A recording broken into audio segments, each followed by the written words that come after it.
Hi, Ariel. How's it going? You got your 5090 in the back. Cool.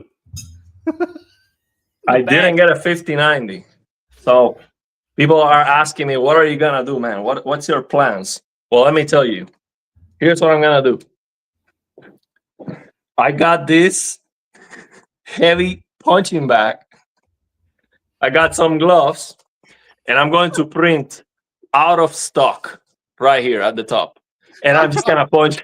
I'm just gonna go at it. See, this works very well. So, for example, if you want to print your boss picture, for example, that works too. I can't say this on if you want to print, like, I don't know, maybe your wife or your girlfriend. No, not your wife, but maybe the guy she was cheating you with. That works too. That's a good idea. Yes. So yeah, that's basically what I was doing today. How are you? I'm doing great, man. Glad to see you together. How's it going? Great. This what AI can do. You know, it really looks like we're sitting next to each other. Yeah, we are actually. We are. That's awesome, man. I wish. Great. I am looking forward to see you at CES. Let's make it happen.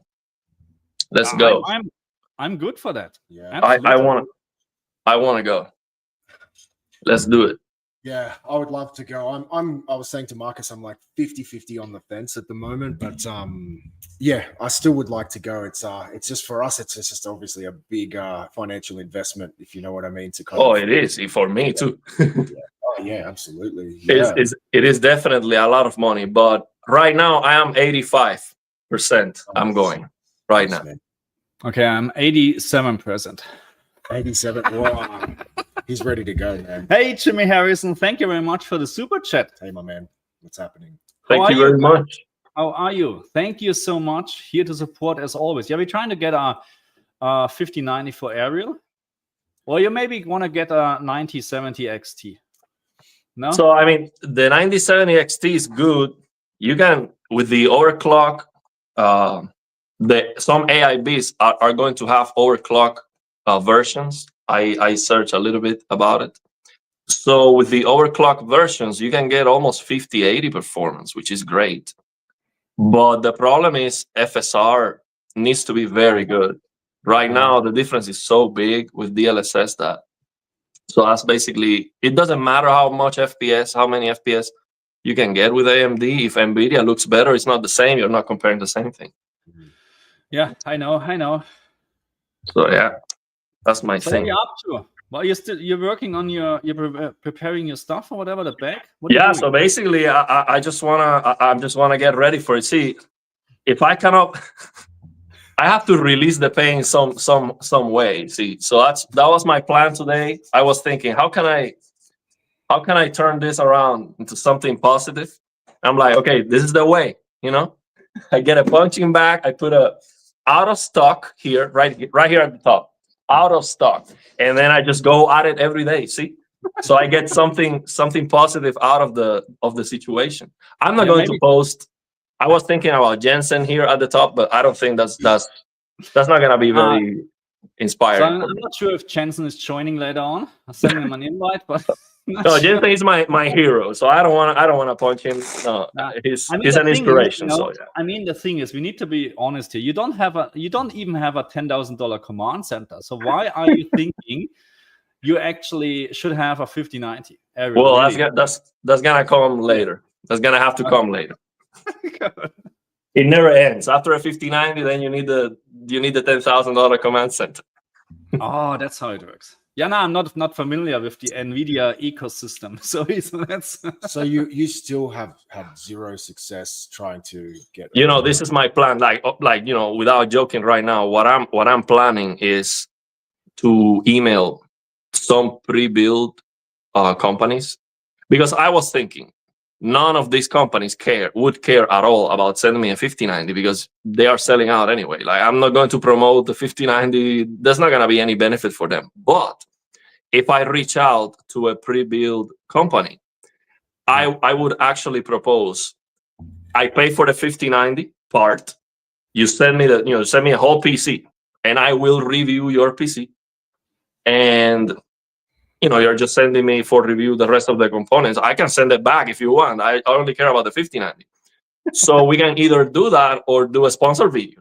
I'm gonna go crazy with the 5090 anyway. So the sponsor would be just send me the PC. The PC is expensive enough. I will be very happy with that. So either a review or a sponsor video. So I think that makes more sense because these pre-built companies can get, a review out of their system. So it would be something in general, not only for the 5090. If you're thinking about buying a PC from that pre-built company, let's see if they do a good job. So I think that has some value because 5090 by itself, no one is gonna send me that at this point because it's like, who cares?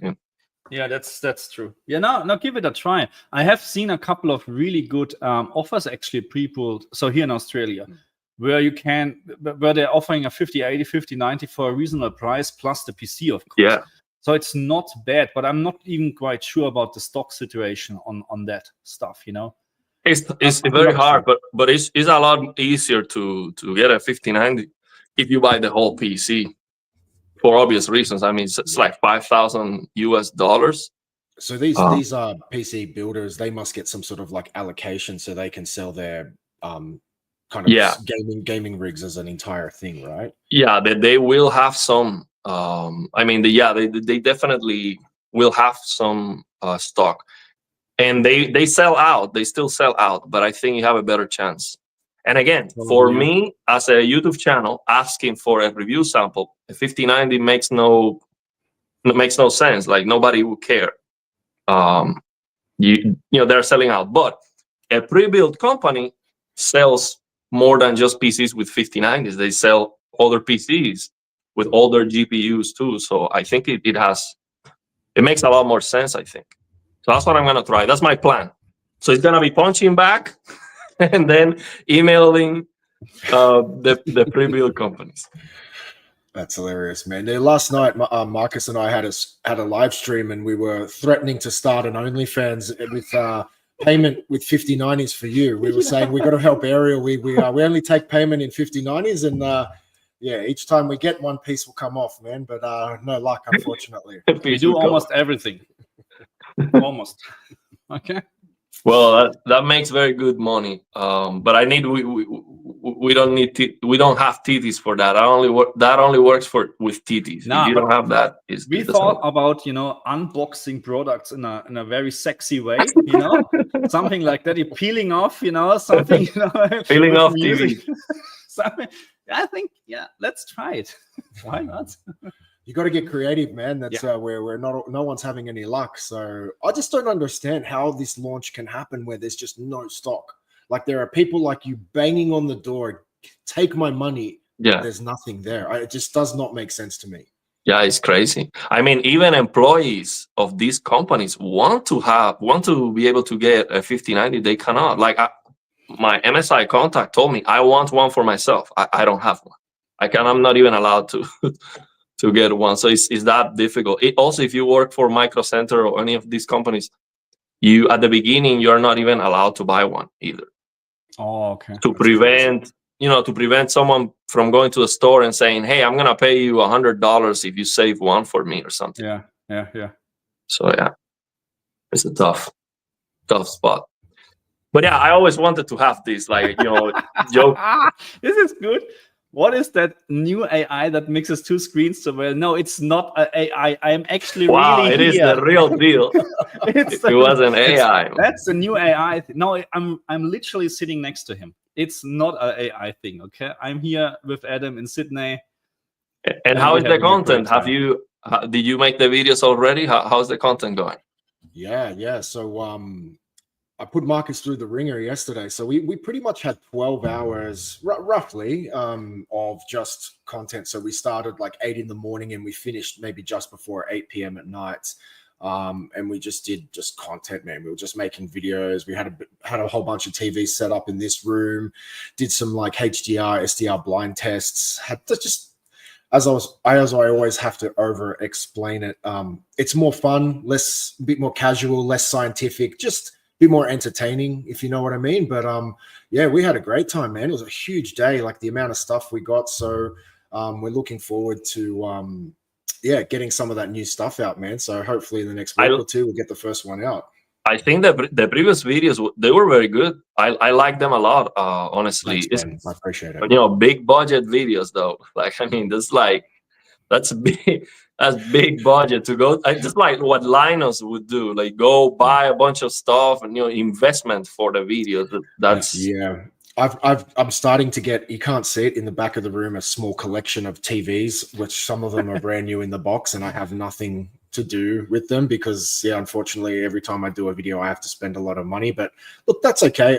I made that decision. I'm okay with that. I just appreciate Markus obviously coming down here and sharing his time with us. But yeah, I just like to have a bit of fun, and I just hope people understand because the last couple of videos, I thought they came out great, but there was quite a lot of people very harsh in the comment, oh, you didn't test this correctly, it wasn't scientific enough. So I have to maybe explain we're just kind of having a bit more fun on my channel. But yeah, man, it was a great time. Like, hopefully Markus, I don't know, maybe when he leaves and he's on the other camera, he might go, I'm never going back. But run. But yeah, we had a good time, man. Like, it's always fun. You know what I mean? Markus escaping their wife and kids. The fun part is, you know, my wife just came back from China. She was with the little one 4 weeks in China. So I had 4 weeks plus this weekend now.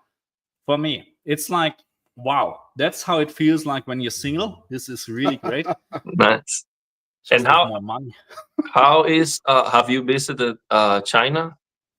I've been to China, yes. How is it? Like, do you have like a lot of technology stores? Like, how is the economy and the? So it depends where you go. So if you go in rural areas, you know, where my wife was born, for an example, it's like a third world country, or maybe even fourth world country. But if you go to Shanghai or Beijing or whatever, I have never seen something like that.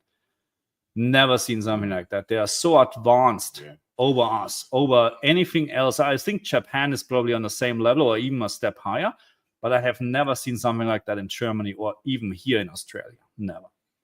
Like, you mean the lights on the city, like very impressive. The shops, the train, the elevators, everything. They're just so much more advanced, man. They just have everything organized. Like, obviously, there's pros and cons to a democracy and you know, the other style they have, but man, they can get stuff done. And you go over there, like places like Shenzhen, where like that's a lot of the stuff is created, and sometimes it makes us, the West, look very embarrassing. You know, Australia, US, you go to some of these countries, you know, you go out in public, the train stations are trashed, there's spray paint, graffiti everywhere. There's like, you know, unfortunately, there's a lot of homeless people. You go to China, man, it's like everyone stays in line, everything's clean, neat, very advanced. Like, look at the cars they're making. It leaves everything else for dead for half the price. But yeah, man, I've been there, spent a bit of time there myself, so it's it's a great experience. Cheap labor and the government has issues, more power. Yeah. You need to have money, then you live very comfortable in China. That's like everywhere else. Yeah, absolutely. Well, that's nice.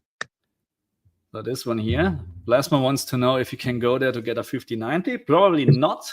Well, the 5090 that they are selling over there is the 5090D, which is like lower. It has lower power. See, he's not happy. He's not happy. He wants the best of the best. I want to, and it has to be very, very big and hot and loud. Yeah, otherwise, it's not a $10,000 command center, just a $8,000 one. I mean, that's not. I mean, the best would be to get the Founders Edition, because I mean, so much cheaper. I mean, I can get the Founders Edition for $2,000, and if I get an AIB card, it's like $2,800 plus tax. I mean, the difference is just enormous. It's just so big. It's like you can get a 5090 and 5080 Founders Edition for the price. You can get a 5090 that is, you know, MSI, Asus, or Gigabyte. That's crazy. The difference is just huge. It makes no sense. It doesn't. Yeah. But yeah, no, I mean, it's anywhere out of stock. So we just saw the announcement, actually, or the presentation of the 9070 XT. It sounds okay, you know. So it's not bad for the price. The only what we were wondering, because you know, the price difference between the 9070 non-XT and XT is just $50 in the US. which doesn't make much sense, because why wouldn't you spend $50 more to get something much better? You know, it's just AMD overall. I don't know, the marketing sometimes on AMD is just, I don't know. I think maybe what they're trying to do is if the 9070 doesn't sell, they will drop the price, or if it's the other way, then they will raise the price of the other one. So yeah, but it doesn't make any sense. $50 difference. I mean, at that point, yeah, pay $50 more is a big difference in performance. Ariel, so have you spoken to, like, I'm assuming you may have some contacts in the industry. Like, have you spoken to people about what is going on with the 5090 supply chain? Do you have any information about what's going on? Is there a genuine shortage? They're not making enough, or do you know what it is? I have no idea. I have no contacts. That's why I want to go to CES to see if I can get some emails to start, because the thing is, I believe it is all about, the contacts and the people you know. Yeah, absolutely. Our channel is successful enough to start getting some review samples. I mean, there's no question about that. I've seen channels with a lot less views on their videos, or even less subscribers than what we have, and they are getting all GPUs, monitors, everything, no problem for review. So why cannot we don't get it? Because we don't know. Yeah. We don't have the contacts. But I'm seeing the other bigger YouTubers, they had them a long time ago. Linus Tech Tips and other guys, they've already got them, right? Isn't that what I was watching before? Like, it's just, how are they getting them so quickly? Oh no, yeah, they get it out for review before it releases. So they sign an embargo and all that stuff. Again, the thing is, if I had the MSI contact that I have now way before, maybe I had a chance to get a 5090, especially if I pay for it, because why not? I mean, I pay for the 5090, I'm going to make a review, and it's like a win-win situation. They are not losing anything for sending me a 5090, but it was too late when I got my MSI contact. But I just need to start sending more emails. And honestly, I've never done it. Some people think, oh, you're doing these videos, hyping up the 5090 and Jensen and stuff, so NVIDIA sends you a 5090. That would be awesome, but I've never sent an email to NVIDIA. I've never done it. Why? Because I don't know where to send the email. Yeah, that's the problem. Yeah. But that's not what I'm trying to do. I have fun doing it.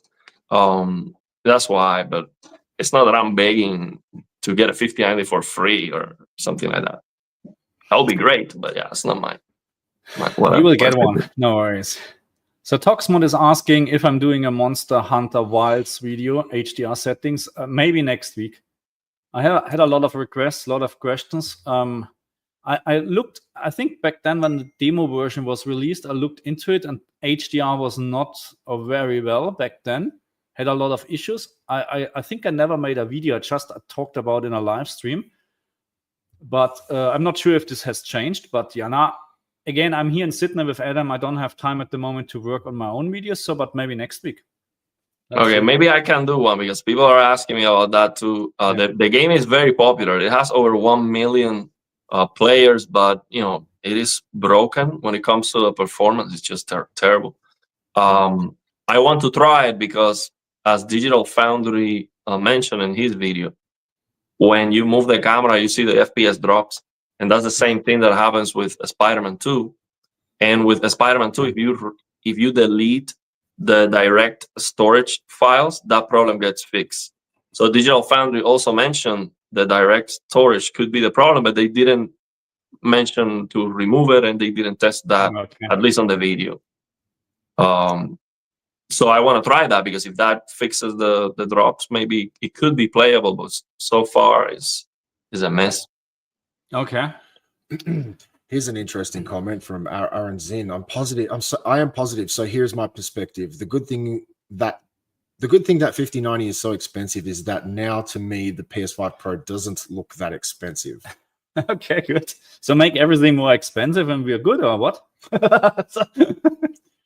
Yeah, see, I'm kind of in a weird spot because I'm mostly on Xbox, but lately I've started to play a few more PS5 games, and I'm like, well, maybe I should go and look at a PS5 Pro, but I still can't justify that I can buy 2 PS5s for the price of a Pro, basically, with a disc drive. So, yeah, it's I don't know how you're wanting a 5090. You're literally begging someone to take that money from you, and you still can't find somebody to sell you one. So I don't know how that all works. I just think things are a bit backwards right now. It all doesn't make sense. It's weird, yeah.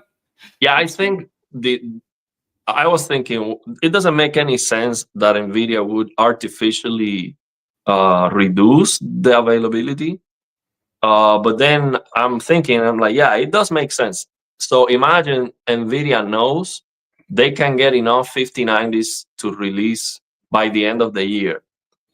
And if they do that, if they wait until they have enough 5090s, they would sell the 5090s at $2,000, or whatever the price is. But if they release it earlier, when they don't have enough, they can inflate the price. And once they have enough, they are selling those GPUs for a higher price. So I think it does make sense for them to inflate the price with a super high demand. But the thing is that theory breaks because once you start getting enough, then they are not going to sell out that fast. See, so imagine you go to buy a 5090 and then you have availability. Like if the Founders Edition is available, who is gonna buy? Who's going to buy a GPU over $800 over that when the frame rate, the performance difference is like very small? It doesn't make any sense. So yeah. So basically, my point is for them to keep the price high, they would have to keep the availability low. And if they keep the availability very low, they are not making that much money because they are not selling a lot of GPUs. So I don't see that theory working very well, but that's what they are doing, and they know better than me. So that's why we're waiting for Jensen to join to explain this to us. But yeah, he would say the GPU is a beast. It's available everywhere, and I cannot wait for you to try it. It's like we're all just hypothesizing right now, but for me, there's no logical explanation. If you're about to launch a GPU, why would you launch it with a low stockpile? Why wouldn't you just wait till you have more than enough stock and just do a big blast at the beginning rather than trickle them out? I feel like it's hurting them, if anything, because people building PCs might get impatient and go, man, I don't know, I might wait another 3-6 months. I just need the GPU right now. You know what I mean? And I think they would sell out anyway. It might, they might be on stock for minutes, but they would still sell out. Of course, yeah. So Toxmod is saying, I'm not buying Monster Hunter Wild until HRD review, the HDR review. Okay, that's a big... So that's okay. That means I need to do it. If you're not buying, I mean, they're losing a lot. Let's say all my subscribers, 40,000 people, are not buying the game because that's a lot of missing money. HDR reviews. No, okay, Tox, I have to do it. That's how it is. Do it, man. It's crazy. But we're PlayStation 5. I think I'm getting the game. Yeah, why not? Or maybe PC. Yeah, what I see on the reviews, even on SDR, is that it looks washed out. Monster Hunter Wilds just looks washed out. It looks like the blacks are lifted. Even Digital Foundry mentioned that, and they don't talk about it too often. When they mention that, it's because it's probably a mess. So yeah, it's probably the color grading or something going on with the smoke effect or something. But yeah, the game is just garbage. Technically, it's garbage because there's no reason why you would have an empty desert with nothing going on. There's not a lot of things in the view, and then the performance is terrible and a lot of stuttering. They did do a beta test and testing on whatsoever. So what's going on? You know what I mean? Yeah, it didn't work. I don't understand this. What are they working on then? For months, because the demo version was already published months ago. Yeah. So there was a beta test before and whatever. I don't understand this. Yeah. By the way, I spoke yesterday with Hybrid. the developer Hybrid, he's releasing a game this year. And I mentioned him, hey, do you have a HDR on the game? And he says the thing is we don't have an HDR display to test. And I'm like, yeah, send it to us. We can test it for you. And he will do that. So we're gonna work on. If you want to do it too, we can give him feedback. More than happy to do it. Absolutely. Yeah. So yeah, I think if we can make a game work out of the box, just look great, and people don't have to change any settings, that would be awesome. And then if it's messed up, then it's our fault. That would be cool if you two could get your names in the credits for helping get the HDR right for the. Oh, that would be great. Yeah, absolutely. Absolutely. That would be great. I mean, that would look very good on my resume. Wow. I mean, if Jensen gets away of that, you get your 5090. That's I'm definitely going to ask him for that. That's the payment. So, I don't want any money. Just put me on the credits, and I'm gonna have that on my resume. Hey, I worked on the development of a game, like in this technical. Here's my name on the credits. That would be awesome. I mean, yeah. Woo. What do you mean here? Show penis? Are you kidding me? I have found that 40 FPS balance mode on the Pro is the most stable. So that's for Monster Hunter. But I really need to. I think I'm getting it on the PlayStation 5 Pro to have a little bit of a comparison. And yeah, let's see if I can work on that next week. I know I'm a little bit late, but that's how it is. I can't change it. So it's Monster Hunter Wildlands, right? Yeah.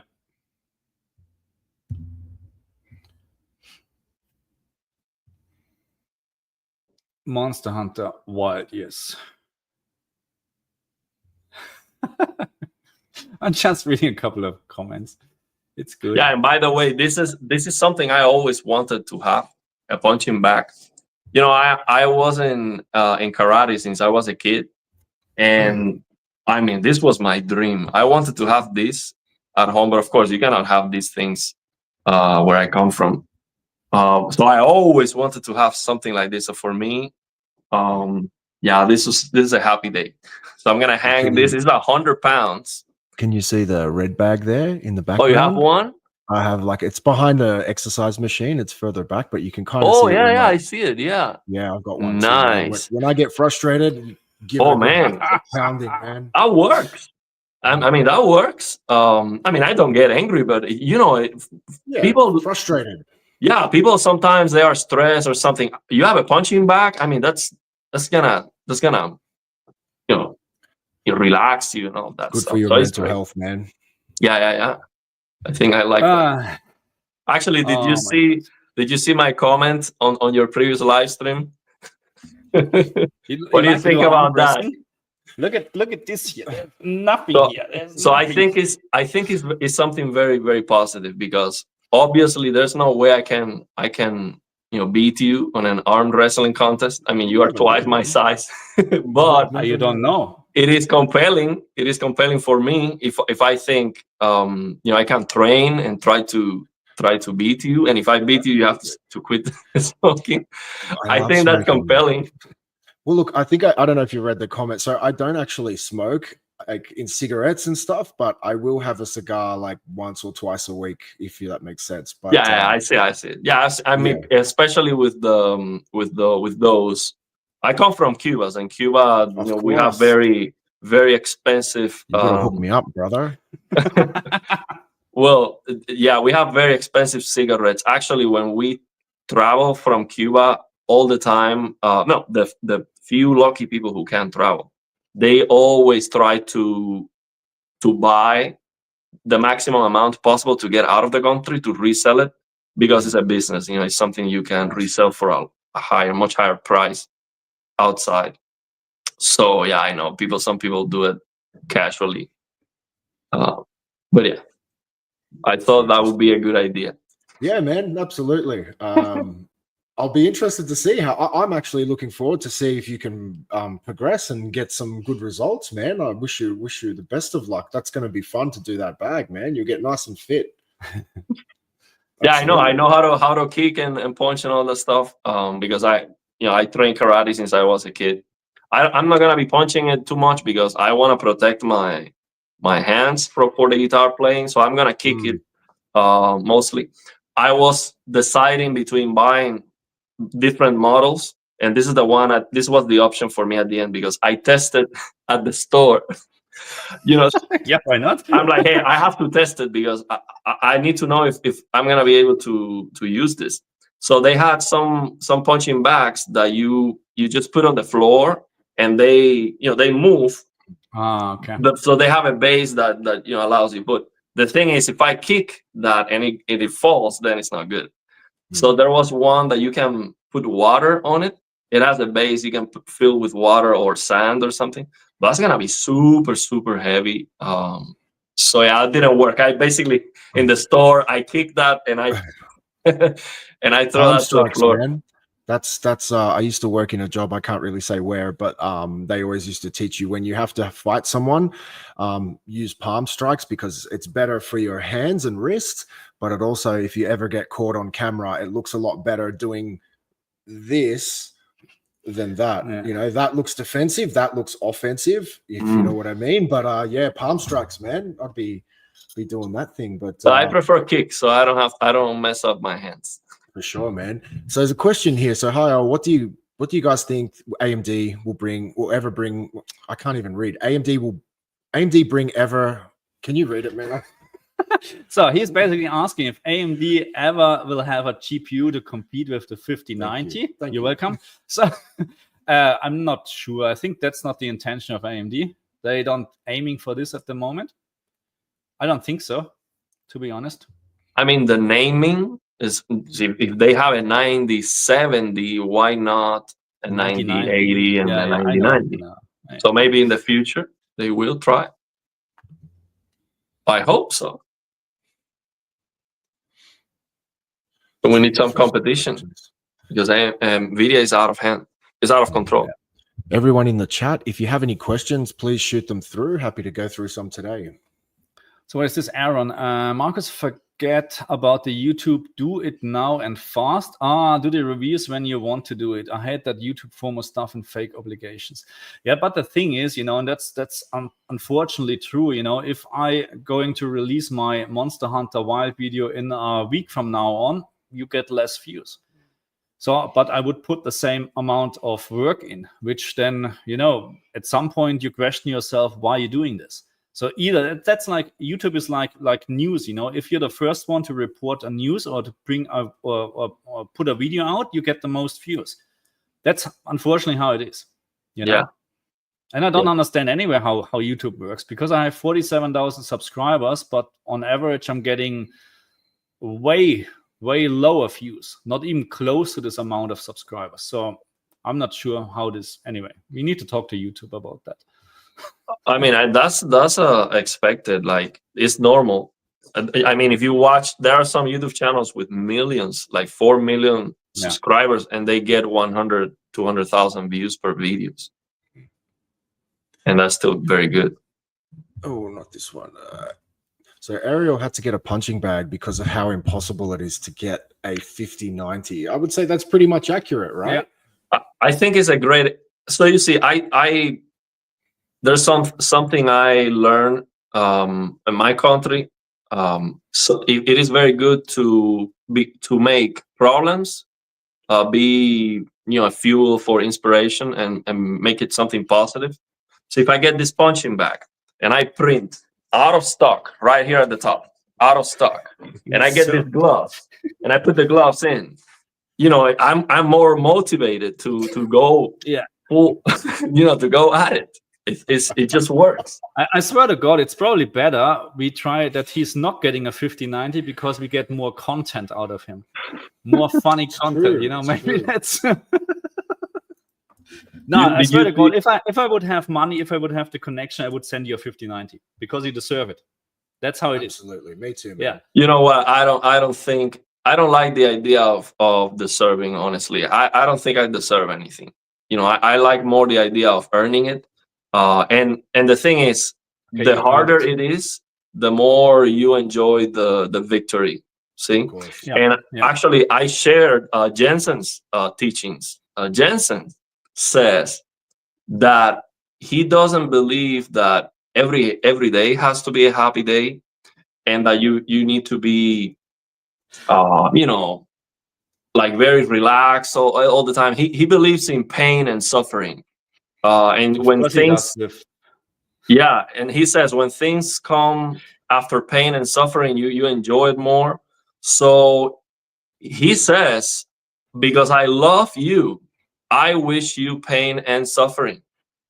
no, So he loves thank me. you. He loves me because I'm trying to get the 5090. I'm Yeah. waiting, outside Micro Center, like, trying it. So I'm suffering. So Hard he life, loves me. hard life. That's the proof Yeah.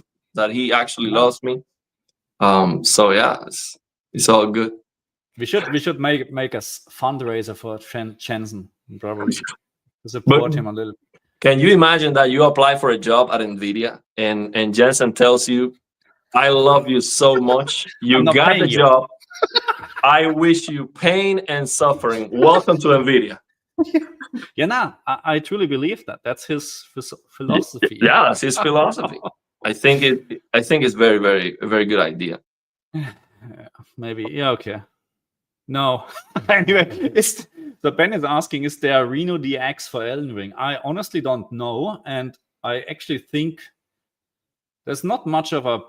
If I remember correctly, HDR and Elden Ring is not bad, to be honest. No, it's not bad. Native, yeah, so it's probably not a really point to do that. So I look, mean, Reno DX is doing mods on games where it is necessary. That's how it is. Yeah, I think the most important mod for Elden Ring right now is the DLSS mod. There's a DLSS mod, so you can get DLSS on the game, and I guess you can update the DLSS to be the latest one. So I'm gonna try that. Actually, I've never tried that before, and I'm playing There's the so game. much PC content. I said it yesterday to Adam in our very quick live stream. We just had Adam had an idea. Let's just live stream. Why not? While he's smoking a cigar and I have a scotch or whatever.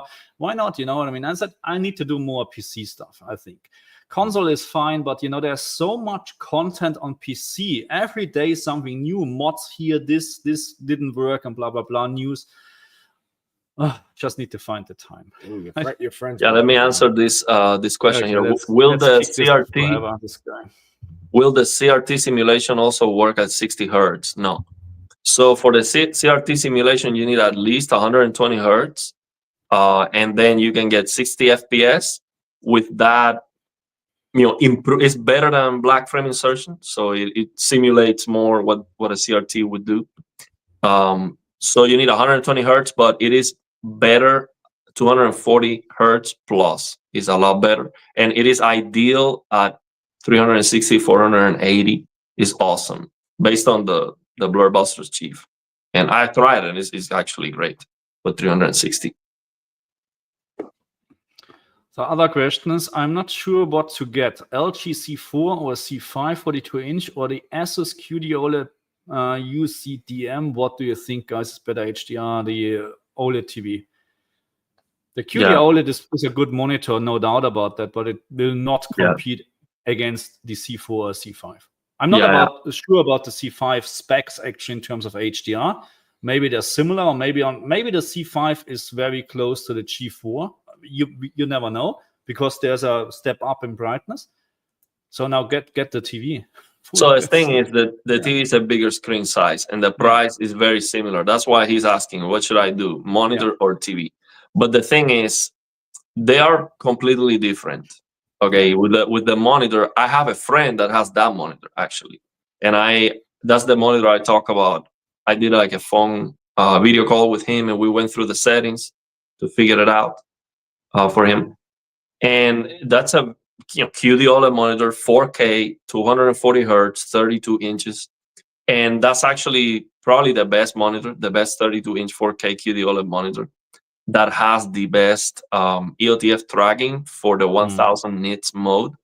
It's still not perfect, but it's better than the competition based on the reviews I've seen.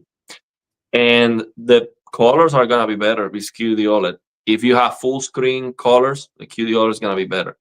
But the thing is, for the money, I would prefer a bigger screen size. But some people don't want that. Some people want the smaller desk experience. Well, Is the QD OLED a curved one? Yes. No, that one is not curved. Oh, it's not curved. That one is flat, 32-inch flat. Because this would be a big selling point for me, because I actually really like curved. I'm a huge fan, but you can't get any decent monitor curved. That's the problem. Yeah, I think for the curved monitors, I would wait for the 5K, 2K monitors, so they will have, instead of 1440p vertical resolution, to have 2160p vertical. Because I saw at the store one of these LG Ultra Gear or super ultra wide monitors, and the pixel density was very low for the size, and the fringing on the text clarity was awful.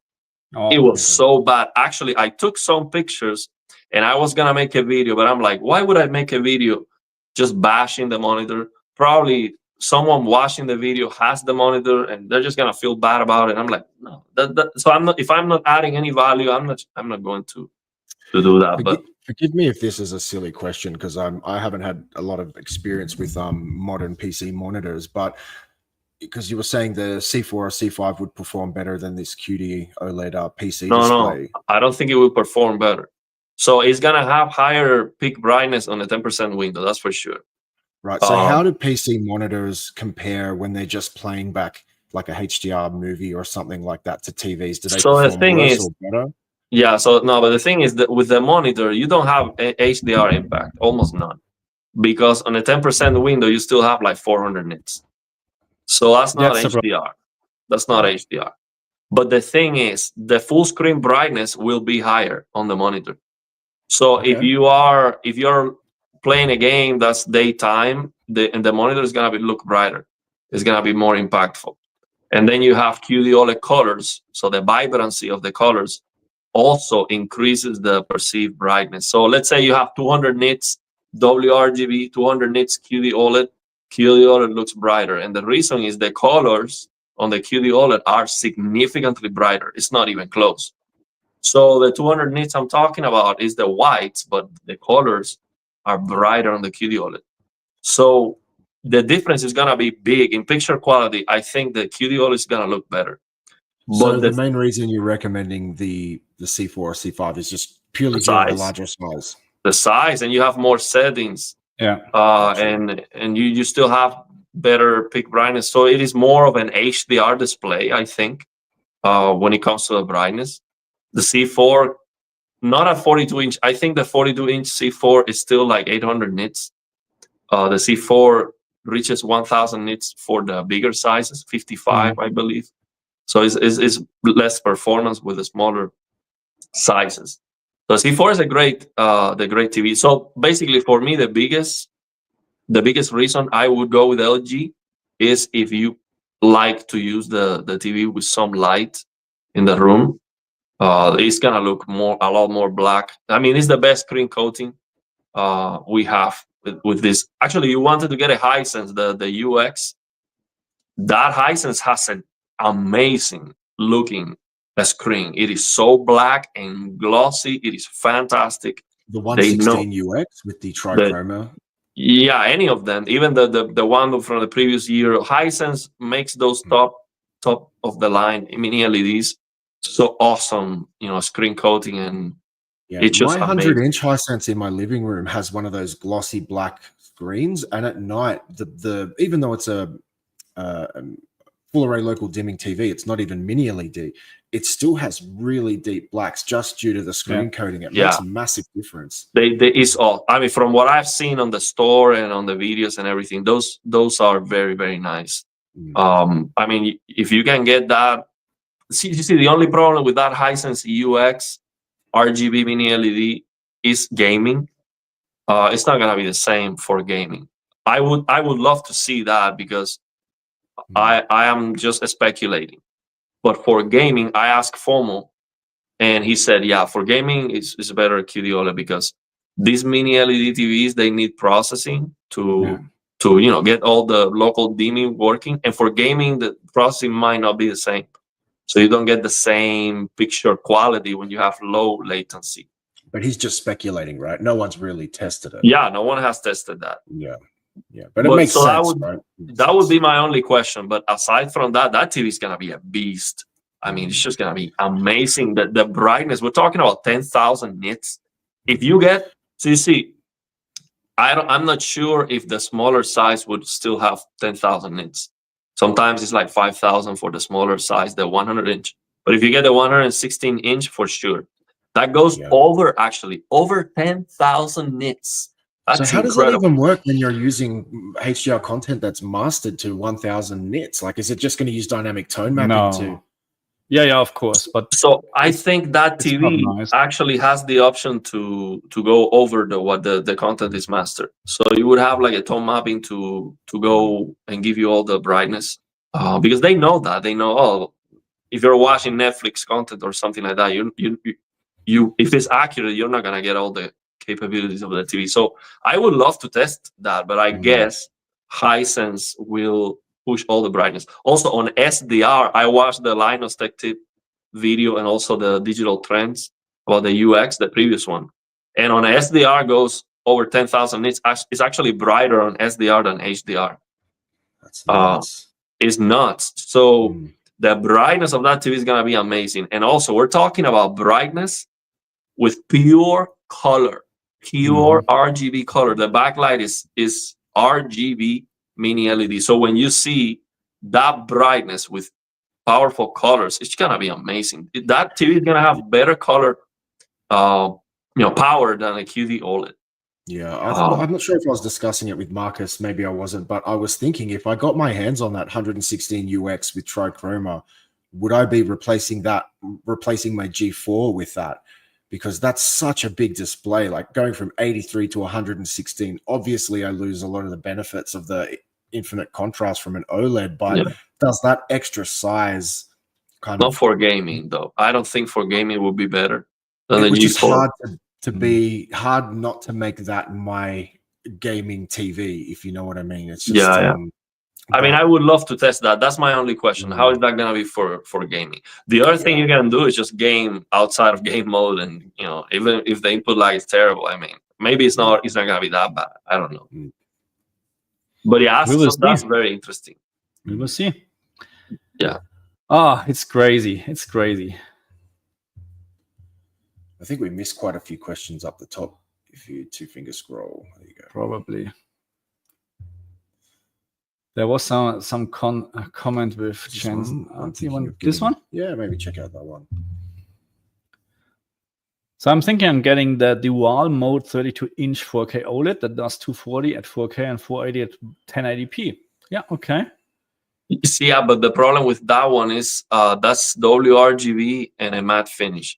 So you see the problem with the LG is just like, it makes no sense. LG has the best glossy screens on the TVs, and they have the worst matte finish for their monitors. It just makes no sense. Unfortunately, those monitors are matte, and the dual mode is cool, but 480 hertz is gonna be down to 1080p. So the thing is, to get 480 FPS, yes, a lower resolution helps, but you're CPU bound anyway. So I don't think it's useful. It's useful, that dual mode anyway.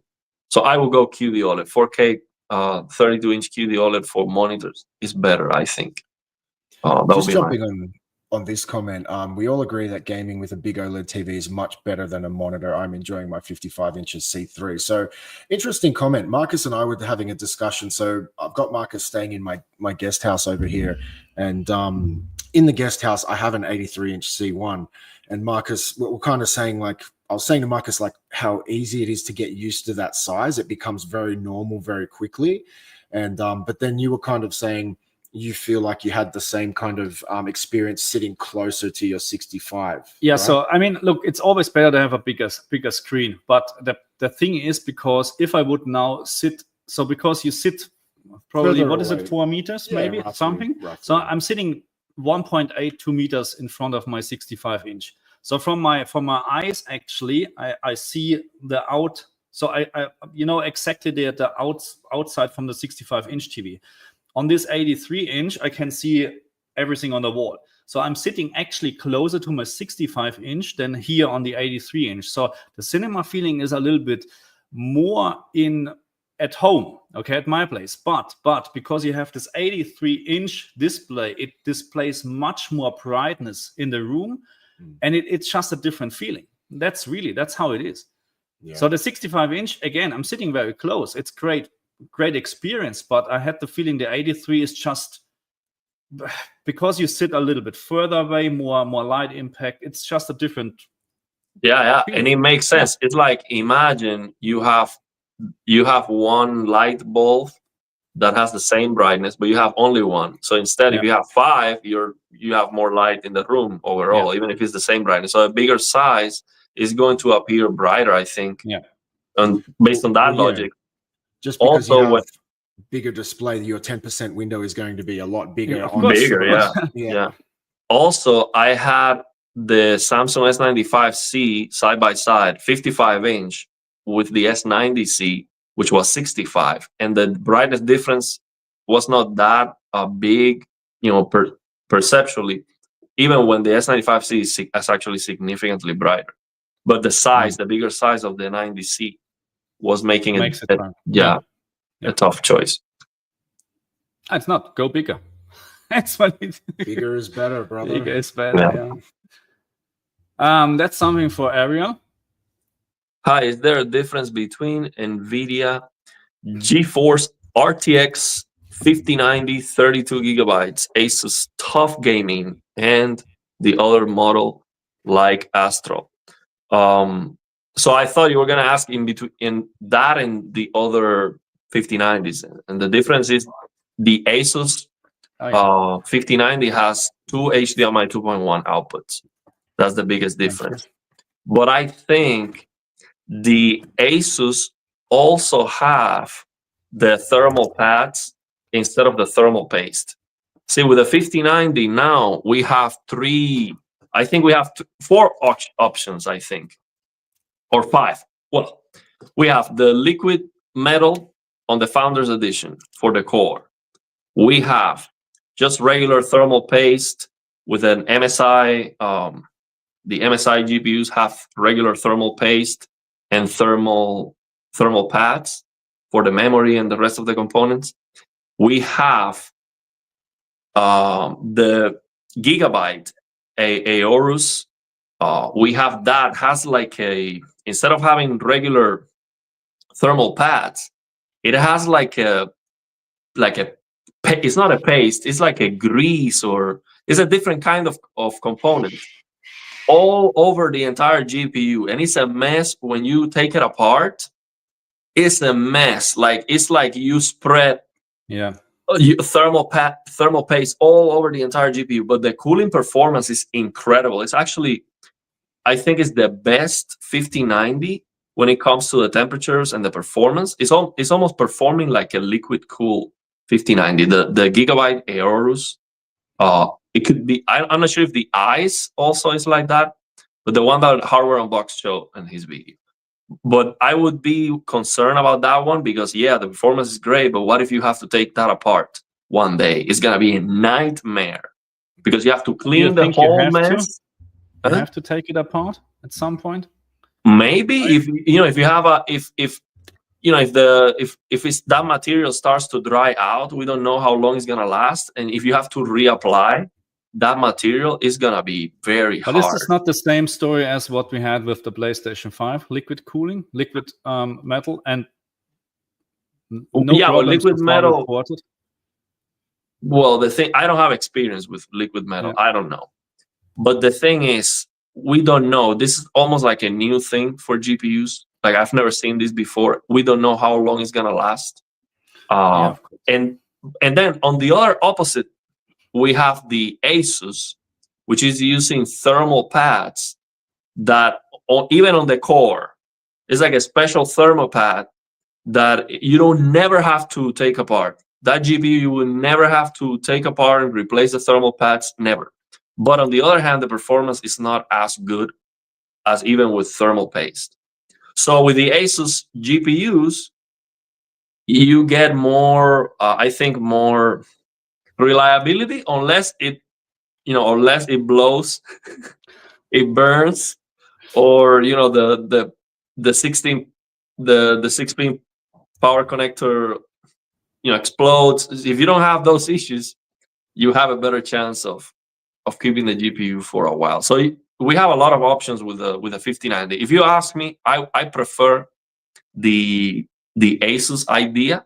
Not as good of a performance, but then I don't have to be worried about changing it or taking it apart. And the biggest reason is the HDMI. It has two HDMI 2.1 outputs. Yeah. So yeah. What is this one? Did you really spend? I mean, I spent with the. So I spent $7,000 for my 5090. Did you really spend $7,000 for a 5090 in Australia? It's ridiculous. It's ridiculous. One side is melted. It's melted, so I'm staying away. So that's. I mean, I have seen the melting contacts again and stuff like that, but it's not like it's happening on every GPU. I don't know what is happening if people not pushing it properly, or maybe there is really a defect in the contactors or whatsoever. I don't know. Yeah, so it is a problem with NVIDIA, because if it happens to some very experienced users, yeah, it's a problem with NVIDIA. Like, that shouldn't happen. And the thing is, the reason why the connector is a problem is because the GPU is going to work even if not all the wires are working.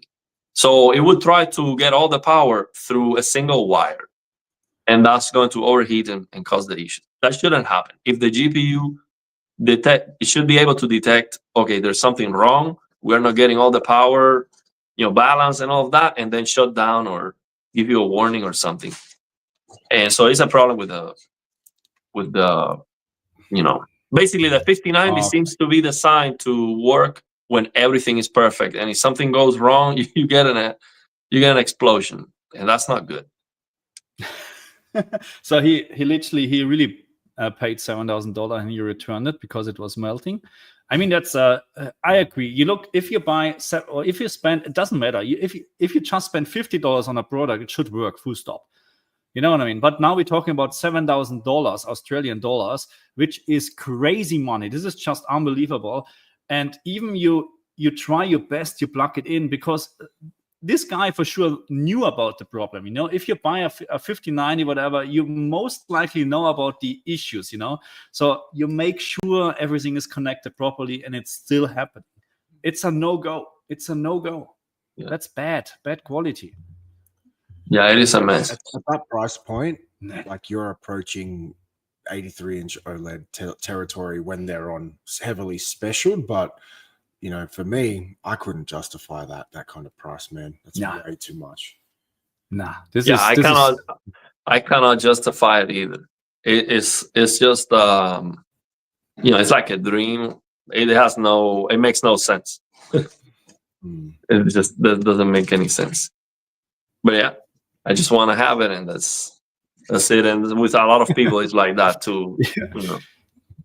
Yeah, there are a lot of 5090 options that nobody can get. I know. It's anyway. I mean, 5090 for me personally, it's out of question for the next couple of months. I just decided not to try to get anything, because it's just, first of all, too expensive. And then the improvement over my 4080 is not worth the investment. But just saying this now, you never know what's happening in 2, 3, 4 months. You know what I mean? Just right now, and not even thinking about trying to get one. Nah. This is just one of these comments here. So he just said, I set my keyboard LED as low as possible, otherwise it would reflect on my LG CS 65-inch. So that's one TV I'm actually not very familiar with, is the CS. Do you know much about it, Ariel? And like, how that's like a C1. That's like a C1 without 120 BFI. It's like the C1 panel with the C2 software and some of the C2 components. So it's like if I remember correctly, it's like a C2 with a C1 panel or something like that. I wonder why they released that. Like, what was the purpose of that? Because every year they're releasing a C, a G. What are the other series they're releasing. They're M now or something like that.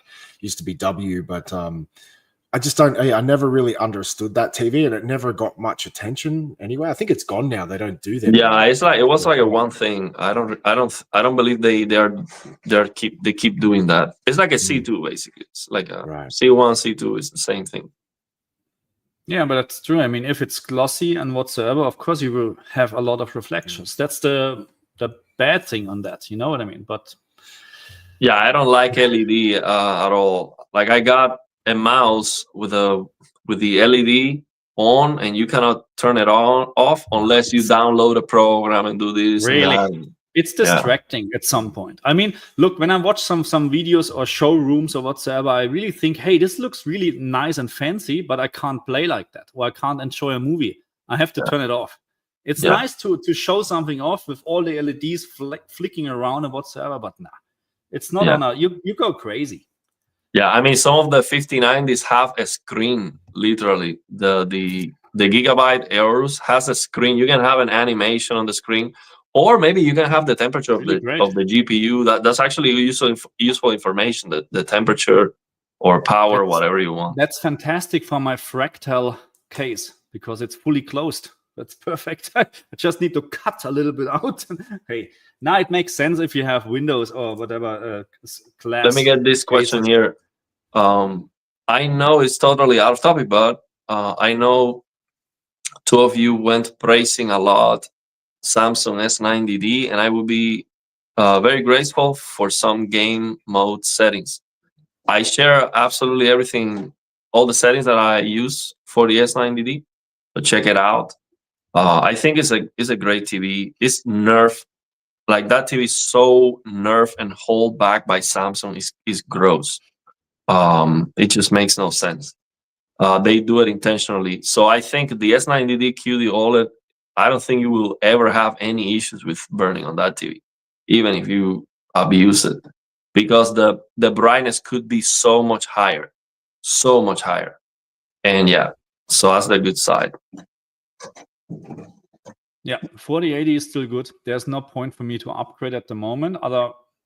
Maybe I'm going to buy a new PC, complete new PC, then yes, but at the moment, no, I have no problems to play any game or test anything. You know what I mean? 4080, I mean, come on, that's a high-end card. Not for Jensen, of course. I don't have a $10,000 command center. It was actually quite expensive. Anyway. With the 40 series cards, was there the same stock shortage issues they're having with the 50 series cards last time when they released? I don't know. I probably this is the worst.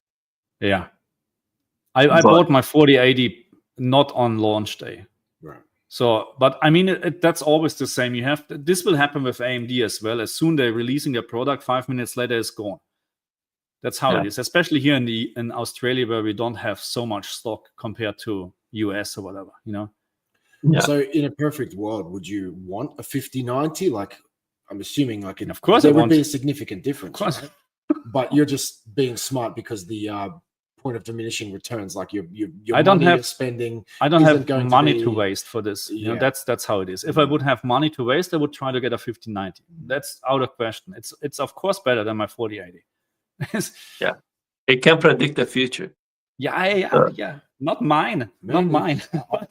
I'll take a donation if you want to upgrade, man. I'll take it, man. Yeah, no worries. You get your 4080, and then we have to build a PC for Adam because I'm all on Macs at the moment, so I don't really have any. He's not in this struggle we are with installing mods updates for Windows. Then after whatever security update from Windows, nothing works and whatever. We should actually share this with him. You know, Mac is too easy. You know, that's just one button. That's it. It's nah. That's what I love about the Macs. They're like the iPhone. When a software update comes out, you just hit the button and everything is done in one click. Drivers, patches, bug fixes. It's just so easy. But obviously, you miss out on the gaming side of things. You just can't compete with a Windows PC. Yeah, but I am looking at some of these pre-built machines. So I'm on the fence right now, but I am seeing some of these pre-built PCs in Australia available with, what was it, 5080s in them? Apparently, yeah. Apparently they're in stock. So This would be interesting, yeah. Yeah, but some of them say in stock when you click on it, it's like back order. So I think they Yeah. are gonna take your money, and then when it is available, ship it to you. So I don't like that. I mean, it's like No, that's not. No, I wouldn't like. No, I'm not paying upfront. You know what I mean? And then Yeah. waiting Yeah. 2, 3, 4 months. Then they get to keep No. your money in their bank. yes, it's like a loan, like a free loan for Exactly, them. zero finance loan. Yeah. Zero interest. Hey Matthew, hey all, 4090 owner here. The prices in Australia are absolutely insane for 5090. I'm not upgrading until they are within spitting distance of the RRP. That's the thing. Have you experienced that the 40 series cards are going to be cheaper in Australia? From the release day until now, I think it's exactly the same price. So of course, so on the official shops on eBay, you pay even more to get one. You know what I mean? So that's. I don't think honestly, I don't believe we will ever have the chance to buy a 5090 at $2,000 again. Why would Nvidia do that? I mean, I think it's never gonna happen. I don't believe the price will go down again. Like it's just gonna be you either pay your close to $3,000 to get a 5090 or you don't get one. I don't believe it's gonna happen that I'm gonna be able to buy a Founders Edition for $2,000. I don't believe it can. It would be awesome. I mean, I much rather do that, save the money. But I don't think it's gonna be possible. So it is what it is. You pay and you get it, or you don't have it. It's, I don't know. It's just a rich man's sport, yeah. Yeah. So yeah, he's in Australia as well. They charge an arm and a legs. Your army and legs, yeah. I mean, I would be happy, no? Just give some legs. I have no problem. Arm is bad because I like to game, you know, but legs, yeah. Take it. That's terrible.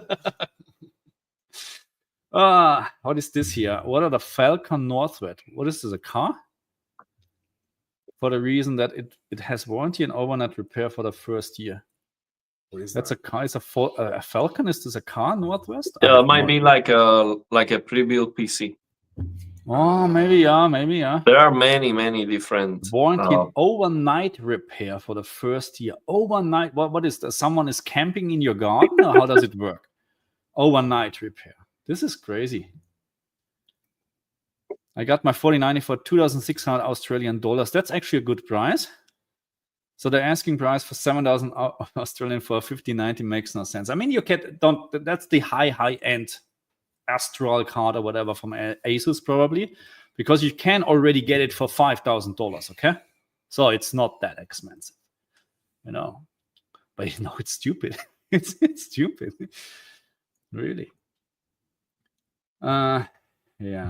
Yeah, this one. Nvidia learned that gamers would pay up to $2,000 for a card. When the 30 series came out, they became the Scarlet for Text. Yeah, that's how it. Yeah, I mean, I think Nvidia, what Nvidia is learning from this situation is that a 5090 for $3,000 is too cheap. Mm-hmm. So I think I strongly believe next time for the 6090 they are gonna go over $3,000. And they will still sell out. It's just the way. I mean, why would they not do that? Correct. Yeah. I mean, just $3,000 and sell out still. Yeah, this comment is this your first time buying a high-end GPU? It has always been like this for the first month. A lot of 5090 stock is coming online this month. Watch Best Buy closely next week. Yeah, so for me, I don't own a gaming PC. I'm all in on console. So yes, it's my first time buying a high-end GPU, but how long has it been out? Longer than a month now, or is it still early days? I can't even remember. Yeah. I mean, it's like over a month, I think. I have someone. Yeah, he's not wrong. You know what I mean? All this releases, you know, even it's CPUs or whatsoever, they're not available at the beginning. Even PlayStation 5, you know, there was a big thing. But the thing is, you know, this is barely available. You know, there's apparently nothing. Yeah, so I have someone sending me emails every time Best Buy is gonna drop or there's a shuffle on Newegg. Someone is sending me an email and I'm trying. I've entered the shuffle on Newegg multiple times. And on Best Buy, when you see coming soon, is that they are about to make a drop. But I've never seen it in stock. I see coming soon and then out of stock immediately. I don't even see when, and it lasts seconds, sometimes like 3-4 seconds. And the thing is, you cannot keep refreshing because they soft ban you, so you don't see it either. So you have to be lucky to just open Best Buy at the right moment and have the chance to click, and then do it fast with the payment. But give your money very fast.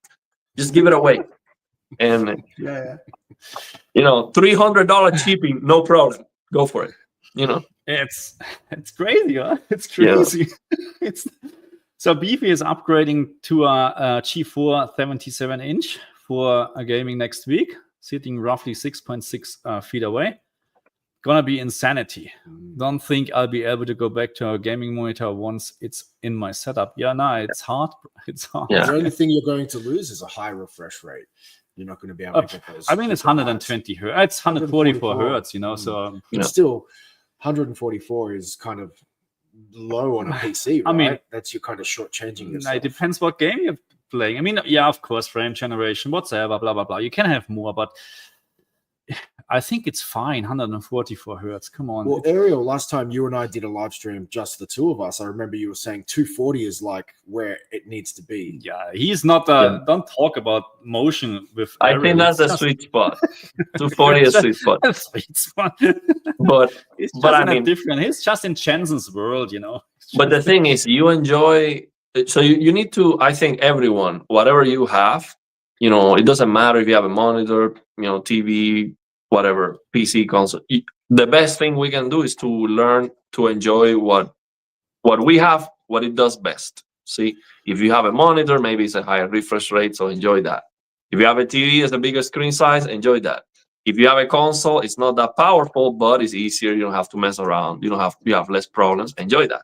If you have a PC, you have a bunch of problems, but you get higher fidelity. So learn to enjoy what you have. It's what makes more sense.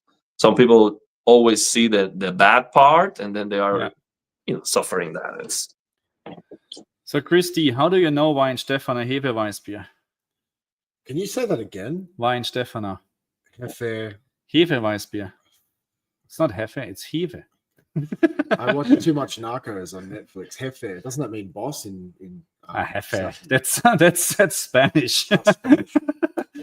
Now Weinstephaner Hefeweißbier. So Weinstephaner, oldest brewery in the world. So it's in Freising, where I was born. Okay, Weinstephaner Hefeweißbier. How do you know this? The best beer in the world. No, not even close. Don't even start talking about US beer. There's no beer in US. Just water. Yes. I've been to US and no, there's no beer in the US. Hit this for you, Ariel. When you said we wanted more than 120 hertz for BFI and CRT beam simulator like 480 hertz, isn't anything more than 120 hertz no longer CRT? The point is to simulate an actual CRT accurately, not go beyond it. So a CRT can have sub 1 millisecond of persistence. So basically what that means is that a CRT can have the motion clarity of 1000 hertz plus.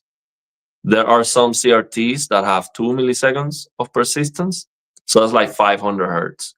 So, but of course, 500 FPS is going to look better than 60 FPS and 2 milliseconds of persistence, because there are other aspects of motion that don't get improved by lowering the persistence alone. So we need brute force, very high frame rate. So basically for the CRT simulation, the higher the refresh rate, the better. And the brighter the display, the least amount of ABL. So basically the highest full screen brightness, the better. So yeah, just the higher the better.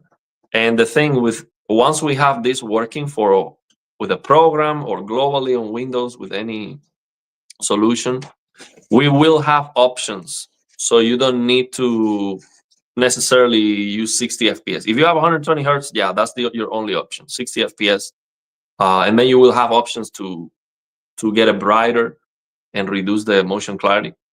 But if you have a 240 hertz or 360 or 500 hertz display, we should have the option to lock the frame rate to 100, 60, 70, 80, and then go higher with the motion clarity, as high as the refresh rate of the display. So it's gonna be awesome. It is gonna be awesome. I am looking forward to having 500 hertz QD OLED this year. There's a 500 hertz QD OLED coming, 1440p, 27-inch. I am looking forward to that display, especially to try the CRT simulation. That's gonna be incredible. 1440p? Why would they stop there? The resolution-wise, 1440p. I don't know why. Do 4K? That's kind of the standard now. It could happen.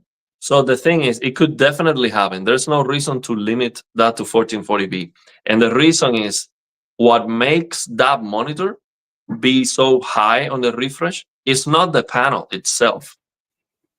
It is the electronics driving the panel. And actually, when you read the advertisement, you see that what they are advertising is a new board, a chip, or electronics that's more powerful. So they could use that on a 77-inch QD OLED TV. They could. Yeah, why they don't do that? Nature, doesn't it have an almost instantaneous pixel response time? So, like you said, it's just the hardware driving the panel. The OLED is capable of the OLED panel. I mean, you could use that in an older panel, no problem. Why they don't do that? Because they don't want to give it to you. That's why. I mean, I'm telling you, if next year, Samsung could easily have the best TV ever created, nothing comes even close, I would buy that TV and not buy anything else in 10 years. Is that simple? So they could have 4,000 nits peak brightness, 440 nits full screen, 500 hertz. I mean, like, do you need better than that? I don't think so. I mean, that would be like end game. That sounds good. I mean, that sounds insane. It's interesting. I feel like gone are the days where you could buy a piece of technology and know that's going to be able to move with you for a few years. I feel like, it's particularly with the TVs, they kind of sell you these incremental steps where if you want to have these improvements, you have to kind of upgrade every 1 or 2 years, the way they're holding back the refresh rates.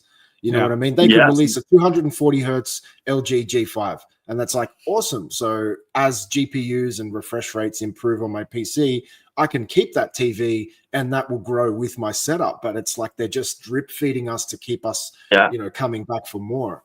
It's spoon feeding us, and definitely how companies work. And definitely glossy. Like, I don't know, Samsung with this matte finish crap. Actually, let me say this, because the argument that Samsung wants to have a matte finish, so they have this the frame, they have this program that they sell you, this subscription where you can have paintings. So I've got that on one of my TVs. It's trash, but anyway. Oh, it's trash. Oh well. The thing is, the argument that you need a matte finish for that to look better, for the paintings to look better, makes no sense. And the reason is, I visited a museum 2 weeks ago, an art museum, and all the paintings were glossy. All of them, all the paintings are glossy. And actually, the bigger paintings, when you look at the top, it was very hard to see because the lighting on the room was reflecting, and I couldn't see well the top of the paintings. So that argument makes no sense. See that? At least for my frame TVs, I have 2 in my home, and one thing that really annoyed me is they were more than happy to sign me up to this subscription service to display artwork on the TV, many years after I've purchased it, but there was no option to let me maybe upload some of my own content and allow that to be displayed as a picture. Oh, really? Maybe for the modern ones. These are 2021s. When I built my home, I put a couple in the bedrooms, and look, the art mode looks cool. They give you a few samples, but there was no other way. You had to insert the credit card. And I just thought, man, that's just a scam, in my opinion. Yeah, you know what I mean? That sucks. I mean, so yeah, I mean, they have these arguments that make no sense. Like, for example, when you ask the Samsung why the monitors are not as bright as the TVs, and some of them say that the problem is they don't want the monitor to be that bright because people use the monitor at a closer distance, and that would be detrimental to your eyes health or something like that. That makes no sense. And you can easily disprove that because mini LED monitors are a lot brighter. Yeah. So then you mean you're set. So that makes no sense because then the mini LED would also be restricted, and they are not. So they come out with these arguments that make no sense, and it's like BS. It's just them not wanting to give you what they could. Yeah. My favorite is when they love to tell us what we want. Like Samsung is basically signaling, hey, we like this matte finish. And I don't know, I haven't heard many people speak highly of it. No. Yeah. But why are they doing this then? Anyway, HD Set is saying, I will be getting the upcoming LG G5 with the new tandem OLED panel for 165 Hertz gaming. Congratulations. Because that's will be one of the best TVs, maybe even the best TV this year. Yeah. I'm liking a lot what I've seen from it. My only question is, how is the screen uniformity going to be? Is it going to be much about the same as regular WRGB, or is it going to be better or worse? That's my biggest question with it. But I like everything about it. The screen being black, glossy, a lot brighter now, a little bit better color saturation. So yeah, I'm liking it. 165 Hertz is nice. Stop the matte. Stop the matte. Yeah. Glossy panels matter. Hey, yeah, I want to go see. One of the reasons why I would love to go to CES is to just ask Samsung, ask all the representatives. Be like at the beginning of the question. Of course, I'm going to ask them, hey, are you okay with this? Like, I'm going to ask you this question, and I'm going to ask you this question this way. Are you okay with it? Answering it? Yes. Okay, let's go. And record that. Do you think this is driven from Samsung Display or Samsung Electronics? So would Samsung Display be making these and that's like Electronics just has to use them? Or would this be something that Samsung Electronics is kind of adding on top? From what I've heard, it comes out of the factory like that. Right. So the matte finish or glossy comes like that. So that's why we don't see, for example, on the WRGB monitors, if a company wants glossy and it's coming out matte, they would have to put a glossy coating on top of the matte because it's coming with a matte already.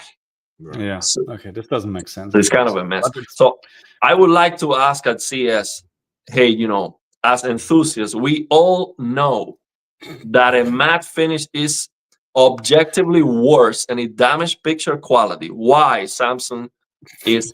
I would love to see that, man. I'd just like to watch. Like straight up, why? Like it is objectively worse, regardless of any marketing claim. We all know, we enthusiasts, we know for sure it is worse. Why then? And the only possible answer for them would be because it sells more.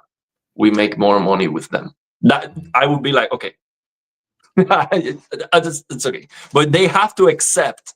I want them to accept that it is worse, and they are doing it anyway.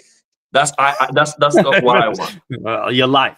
I wonder if the Samsung representatives and salespeople, even if they personally believe it doesn't look better, if they would even be honest and say that, because I just think they wouldn't risk their job. Even if they went home, they would not be allowed to. Yeah, it's terrible. I missed the glossy, but in public, they cannot say that. Yeah, they cannot say that. So also this justification that I heard from CES that it improves the shadow detail, that's BS. I'm sorry. The shadow detail doesn't get improved with the coating. That's the calibration of the display. If the Samsung S95F has better shadow detail, it's because the calibration is better, or it has more visibility near black. The coating has nothing to do with that. Now I accept if they tell me QD OLED has this blue as a pass through, so that's why the screen gets raised when you have lighting conditions.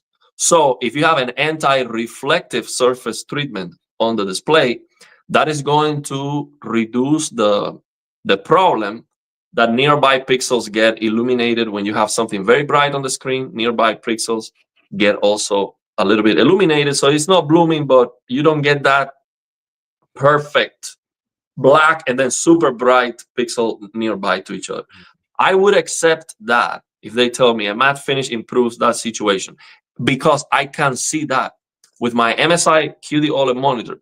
That is more glossy than the S90D QD OLED monitor, significantly.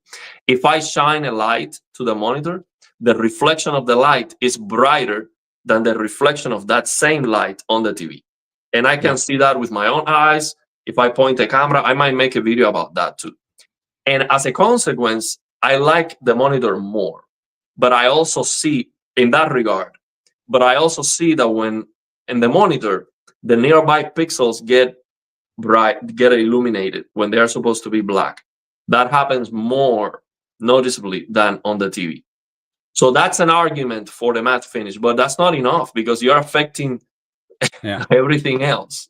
It's not worth it, in my opinion. So Mr. Walker is asking, how is the G4's panel coating compared to the C4? I heard G4 not glossy, that's correct, which is why I purchased the C4 instead.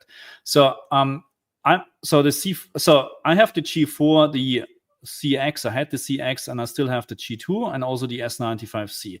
So the G4 has, out of all the TVs, the worst panel coating. The G2 has the best panel coating, also the CX, which I don't have anymore, than the S95C. So there's the G4 is just reddish in a bright room. Looks absolutely reddish. Doesn't look nice. You have to turn off your lights to enjoy actually this TV. That's my biggest thing. Just quickly, like, I have the 83-inch G4, and I can honestly say I've never noticed it. So, I'm not disagreeing with Markus, and I'm not saying he's wrong, but I'm saying I have personally never noticed it, and it's never been an issue for me. I have C1s, and I can't see the difference. So maybe you can help me point it out a little bit more before you leave today. But I personally, just so you get both sides, I don't see it, but I'm not saying he's wrong. It's so the thing is, so my G4 is now in my office where I have two big window sides. They're always open during the day. And the light shines directly, or not the sun, but the light shines directly on the TV. When I had my G2 and I walked in, it was just black, the TV, absolutely black. And now it's reddish.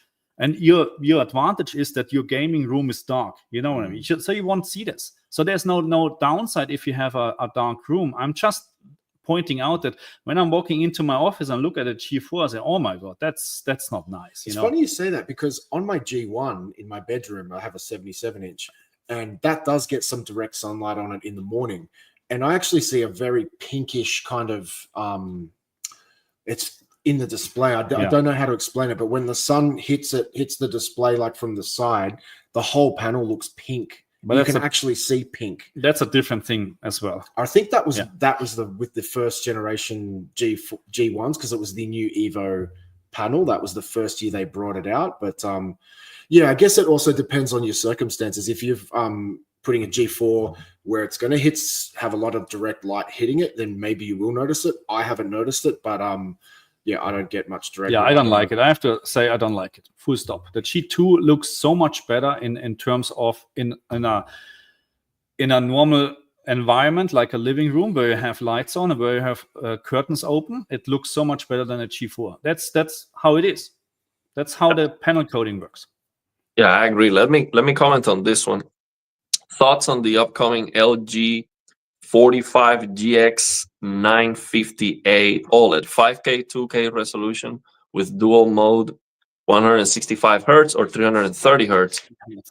Is it the first 5K 2K? Seems like a big step forward in display technology, but I'm not too learned in this. So, my only issue with it is LG WRGB OLED and matte finish. That's the problem. If it was glossy, man, it would be awesome. And I think it is definitely the way to go with the higher resolution, because that's the monitor. So that's the screen size. I am saying I tested at Best Buy, not tested, but I saw at Best Buy, they had a PC where you could actually just work on the PC, open the UFO test on your browser, watch some videos, and I actually did. So I tried the text clarity and all of that. And that monitor they had at Best Buy was a 1440p vertical resolution. For that size, 1440p vertical resolution is not enough. The text clarity was terrible, absolutely terrible, almost unusable, so distracting. And also it was worse when you go to the corners of the display. At the center was a little bit better. It was so bad. The text clarity was just terrible.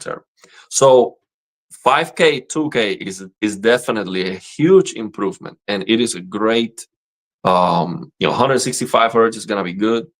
But the thing is the matte finish, man. Like I'm okay even with WRGB, but the matte finish on that display is a mess.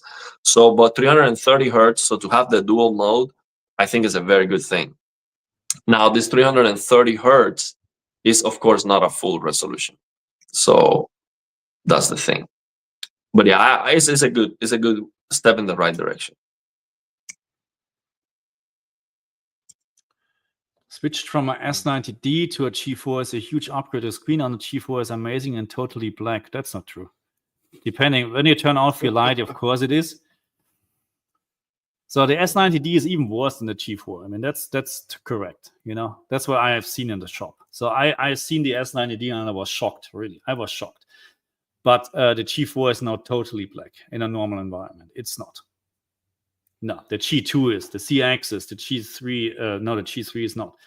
But those TVs are. Even my S95C looks better in the living room than my G4. Yeah, SB Digital. Yeah, the LG OLEDs had the pink tint back in 2021. I don't think my C1 had it, but I definitely remember seeing it on my G1 because, as I said, that was the first year they did the Evo panel. I remember. Yeah. And then because I remember when I was shopping for it, I wanted an 83-inch G1, but they only made them as big as 77-inch back in 2021. So yeah, that's right. It was the pinkish hue. Whenever the sun hits it, the screen, when it's off, it just goes pink. It's very strange, but it's never given me any issues when I'm using it. So just an observation, but maybe grab this comment here. So HD guy says an 83-inch OLED or 100-inch mini LED. I think I'd rather have the bigger TV. Even without OLED, it's more immersive and cheaper. Maybe I can comment on this because I pretty much have both. Look, it really depends on what you're doing with it. For example, in my theater room, my theater gaming room, so to speak, I have the 83-inch G4, and in my kind of general living space, I have the 100-inch mini LED. The reason I didn't put my 100-inch in my theater gaming room, you would argue bigger display, it's probably more suitable to that space. The OLED is just so much better in terms of gaming performance. It's not even close. And yeah, obviously you are making that sacrifice for the picture quality. That being said, I love being able to shift over to the other room and watch a movie on a bigger display, even though it doesn't have the picture quality. I will say sometimes watching on the biggest screen possible is almost like a novelty in itself. That just creates so much more immersion and enjoyment, especially when you're watching, say, a modern movie that's got, really good grading and things like that. So yeah, it's tricky, man. Obviously, I'm fortunate enough to have one of each, so I can switch between rooms. But in my opinion, it really comes down to your circumstances. If you're not a gamer and you have never owned an OLED or don't have one, I'd probably get the 100-inch mini LED. I always say this, once you have an OLED, it's very hard to not buy a better or a bigger one. But it's also the argument, yeah, they're much cheaper as well. So yeah, it's really just got to figure out what you use it for and what you want. But I don't think you would be disappointed with either of them. Yeah. So the only thing that's tough when people think about, should I go with a bigger size and cheaper TV or smaller size and a more expensive TV? The thing is, of course, bigger is better. But also, when you get a bigger TV, the quality shows more, and it is more needed. The higher quality is more needed. So some people buy an 85-inch TV that's very, very cheap, and that's gonna look terrible. Yeah, it's gonna be a big screen size, but the defects are gonna be horrendous. And I know that because I tested an 85-inch LG TV that is probably the worst, picture quality I've ever seen, and definitely the worst panel. The uniformity of that panel was just absolute trash, and the motion was so bad that at 120 FPS it looked like 60. And so basically half of the screen was like out of sync. So when you move the camera, half of the screen looked like 60 and the other half looks like 120. It was out of sync. When I pointed my video camera and I changed the shutter speed, the flickering was uneven. It was like you would see something like a clear separation. Basically, the problem I was seeing, I was looking at it on the camera too. So it was bad, bad, bad. I'm like, no, man. Yeah, it's cheap, an 85-inch, but don't get a 55-inch TV. That's a lot better instead of that. Just on the back of that, so for example, when I did my 100-inch TV review, there were so many people in the comment section saying, oh, it's only 4K, the resolution and PPI must be trash and look like garbage. I would argue, man, if you're getting an 85-inch TV and no one complains about 4K at 85-inch, it's not that much bigger where unless you go right up close to the display, I don't think people would notice much difference in the like resolution. People saying, oh, it must be 8K. No, man. If you play good quality content, like 4K content on that large size display, you will be so impressed. Like when I find Apple TV Plus has some of the highest quality looking content out there, in my opinion. I feel like their bit rates are always higher, and the amount of money they spend on their content is amazing. And man, watching something super high quality on a big screen, it's so good. But you're right. If you get a cheap and nasty 100-inch, like in Australia, we're seeing 100 inches. What, like Telefunken? What's the brand? Telefunken. Telefunken. We're seeing like sub 1,000 or around that 100-inch displays, and they're garbage, man. But if you don't mind spending a little bit more, it's still going to be light years cheaper than a G4 83-inch. But you do raise a good point. If you're going to get 100-inch, don't get the cheapest and nastiest one you can get. Try to get something that's going to perform and give you some decent quality. So let's go to this comment. Thank you very much for the super chat, Miguel. My daughter wants a gaming PC. I know you have 4080 GPU. Can you tell me your specs on parts, CPU power? I mean, look, I'm not sure where you're from. Are you from Australia or whatever? So there are a million of websites where you can get a gaming PC, okay? So my take on PCs, I'm a big AMD fan when it comes to CPUs. So I would actually recommend go with the AM5 platform, and if you like to save some money, go with a lower end CPU from the start. But I don't know your budget, you know what I mean? I have a 7950X3D, so the 16-core CPU last generation. So I'm going to upgrade to the 9 series at some point probably. I have a 1200 watt power supply because down the track you can use this for many, many generations. So I wouldn't save money on that, not like Ariel. Anyway, so but it's hard to tell. You can save a little bit on storage in the beginning because you don't need to go, let's say, PCI or NVM. Because the difference between NVM drivers and SATA, so external SATA drivers, are in terms of prices are huge sometimes, and you're not saving so much loading time. I mean, I went full NVM when I built my PC. I have to be honest, I was mental when it goes to spending for this PC, but it's not. You don't need to. You know what I mean? If you build an AM5 platform, go with a proper motherboard. Like the, I don't know, X, whatever chipsets, a little bit of a higher end chipsets to have more possibilities at the end, but you can upgrade. That's a good thing with AMD. So I wouldn't recommend Intel at this point, CPU wise, because it's just not as good. And anyway, it's very hard without knowing a budget, without knowing what you want to do. I mean, gaming, obviously, but so I think so many websites. I think the easiest thing is go to PC Part Picker. And they have like the most popular builds and based on price points. And you can see there all the components already for you. And those builds they work because they are, carefully you have crafted. warranty, you have this, you have service, and I would recommend, if you're not very familiar with PC building anyway, I would recommend to spend a little bit more money to get a pre-built PC, because it just works, you know, and have warranty with the whole thing, you know. You don't. Yeah, that's need another to way. bother Yeah, with- definitely. yeah. But what I'm It's much saying is easier. with PC part picker, you can see the components that you have to buy to build the whole PC. That there are some very popular builds that you can copy from there. And the good thing is with PC part picker, the components that you select, you see the option, you see the price of each of them on the different websites, you know, Best Buy, Amazon. okay. So you can Okay. go with the one that's cheaper and the one that is in stock, depending on each of them. See, so I think that's the easiest way. You can check compatibility too. If you're buying a case, for example, make sure if you're buying, you know, a liquid cooling or something, if it's gonna fit or not. So it's Yeah, and it has very good filters and stuff.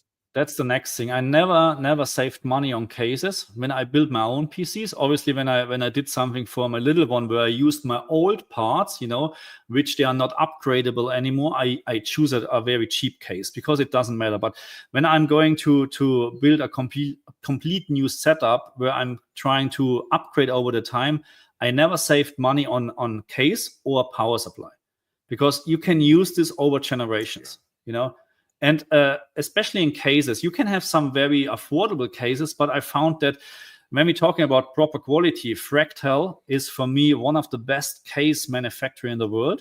That's my opinion. So the same for fans. I always go Noctua whenever I can, because I think they're just making the best fans. They're more expensive, but I never had any issues, you know. So it's very hard to recommend, you know. It's yeah.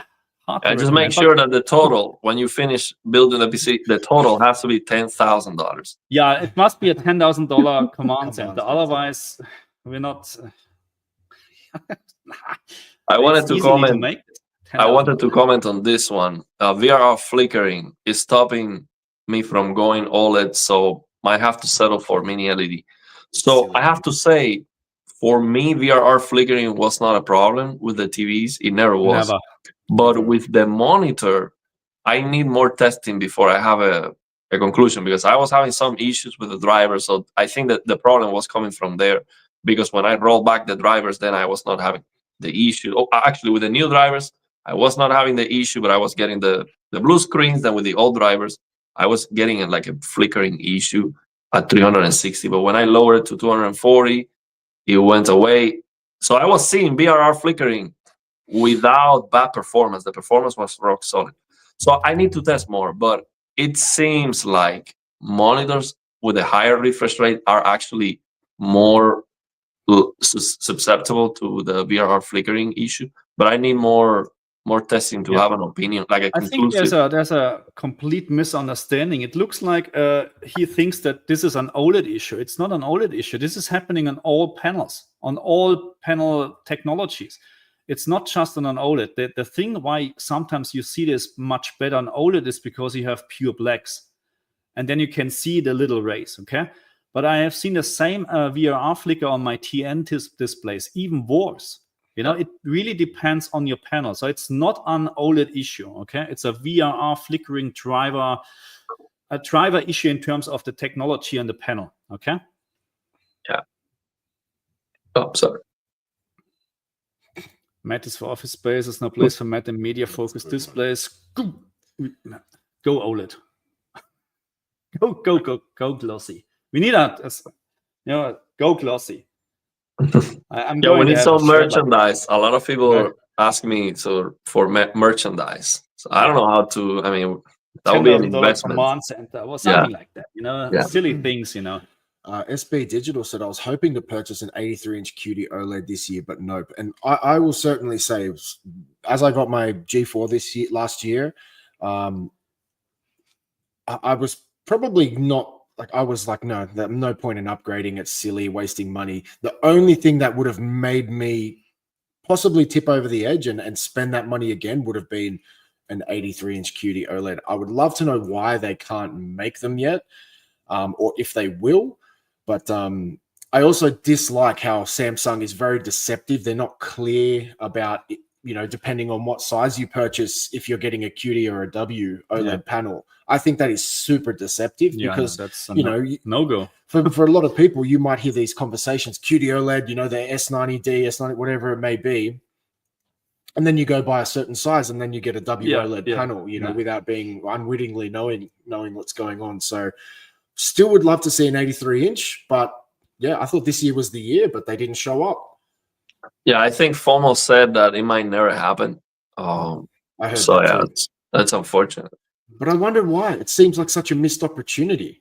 I mean, maybe also the sales, you know what I mean? We don't know. So what is the most sold TV size? 65 or is it more? I think the average is getting bigger and bigger every year. Like people are very rarely, from the stats I've read, buy the same size. They always jump a size. I would agree because 65 now is the norm, the absolute norm. And when I started, 65 was, whoa, my God. If you had a 65 back in the day, that was huge. But at least not in the OLED space. I mean, in the LCD space, because the bigger TVs are getting so cheap. People are buying 75s, 85s, or 100s now. So, yeah, I think QD OLED monitors are making more money. So maybe that's why the way they are cutting the mother glass is more convenient for monitors to make more money or something. I don't know. I still, and maybe that's to do with the original mother glass, but I never understood why they chose to do those 77 instead of 75 and 83 instead of 85. It never really made sense, but possibly that's just to do with the size of the mother glass and the way they have to cut it up to reduce the waste. Do you know much about that? I don't know. Okay. I don't know. I've heard from HDTV test the sizes and how they cut and all of that, but I've never paid too much attention to it. So I like to know more about this comment because it's kind of stupid. Sorry. Look, I know so the first thing, there are a million of websites out there that will try to scam you over, okay? So you need to find a proper website where you can find a proper pre-built PC. So honestly, I would never buy a pre-built PC because I like to building my PC. I know what I'm doing. I'm doing this since ever. But I found so many, just lately, with a friend of mine, we found so many great offers, actually. And it's not that you don't know what you're getting anymore, because all the pre-built PCs listing exactly the model of the RAM, all what you get. And you can put this in your search engine and know exactly how much you would pay, actually, compared to this one. And yes, pre-built PCs are more expensive. There should be, because they're putting time and money in installing Windows, installing this if you like this and whatever. And the warranty thing is a very big, actually a very, very big advantage, because if something doesn't work, you just send the PC completely back in your old carton. You don't need to start like Ariel, doing a 6-hour live stream to find out what component was Windows at the end, but you get my point. So for pre-built PCs, I think some of the comments are from years ago where pre-built was absolutely rubbish. I fully agree. You don't know what you get. You got the cheapest components and stuff like that, and they charge a very big money for that. That's not the case anymore. You get a very good offer, actually, or pre-built PCs for very good money here, at least here in Australia. Yeah, for me, two things I don't like about pre-builds. One is I enjoy, building the PC. I mean, I would never buy pre-built. Yeah, but the other thing is they are charging me for Windows, and I'm like, I don't pay for Windows. No, you can choose it here. Even here, you can choose no Windows or Linux or whatever installed. Oh, wow. You can find this for sure. You don't need to have Windows, because I know you can get very cheap Windows keys. You know what I mean? So, yeah. So now it's fine. If you don't know what to do and if you like to have a PC, go. But do some research. There are plenty of websites out there that. Hey, but if I find a pre-built company that send me a PC for a sponsor or something, if it's sponsor, I'm gonna glaze them over. I mean, it's like it's a sponsor. I'm gonna put that on the comments. Yeah, 5800 X3D is the best CPU what you can get for AM4 platform. Absolutely, I love this one. I actually did a big mistake, because I had the 5800 X3D in my AM4, and then the little one wanted to have a gaming PC, and I put this one in his PC with my 3060, and I missed the CPU. I missed the CPU. You can't get it anymore. That's the problem. It's gone.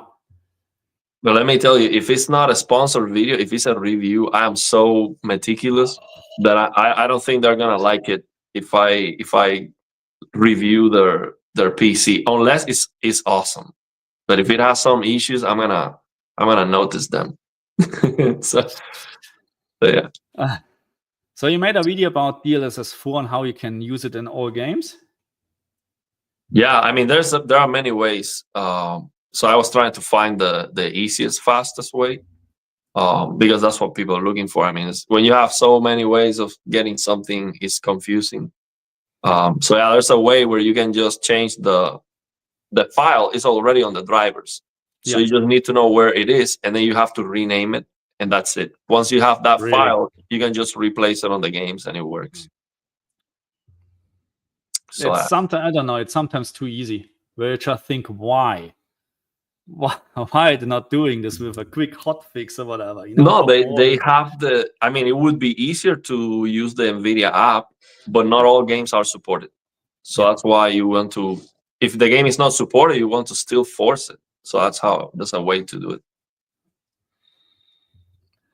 It's crazy. Oh, almost 2 hours. Wow. So we got another super chat before we go. Yeah, do it. Go for it. Missed it. I haven't seen here it. it is. Here we are. Dr. Blitz. Thank you very much. How long until NVIDIA 5090s without defects hit the shelf? I think at this point, they should be fixed already. So you see, the bad ones, they are sold out already. So then the ones that you would buy are most likely fixed. But the 6-pin power connector burning and all of that's not gonna get fixed ever, because the problem is the GPU is not checking for issues. The other thing is the 5090, the Asus Astral, the blue, the catch on fire. It was like a power, it was a problem with a power stage or something. Yeah. So there's not a lot of protection going on. There's not a lot of, reliability. It's not the thing with the 5090, the reliability. So, I mean, you have to give your life savings and cross the fingers. See? It's just the way. That's how it is. Thanks, Dr. Blitz. Thanks, man. Hey, Classy. What's up, man? Hey, he's in the house. How are you doing? Haven't talked to you in a long time, actually. It's been a minute. Yeah. Monitor sizes are higher priority and profit than TVs. Okay, 70 and 83 inches in sizes are because of the monitor sizes that they cut, and also the 42 and 48. Oh, okay. So, I mean, everything fits together if you think about that. You know what I mean? That's one thing a lot of people want. QD OLEDs that are 42-inch, 48-inch, because we have 32, and then after that, 55. A lot of people are looking for 42, 48-inch QD OLED monitors. So we were right. So it was basically to do with the reducing wasting. So they're cutting more monitor sizes, and then basically, what's left over, they're trying to cut those sizes. Then that's why. It has to do with the decision of, you're cutting it here. We have this size and this size. I don't know what is the math, but yeah, it has to do with that, it seems.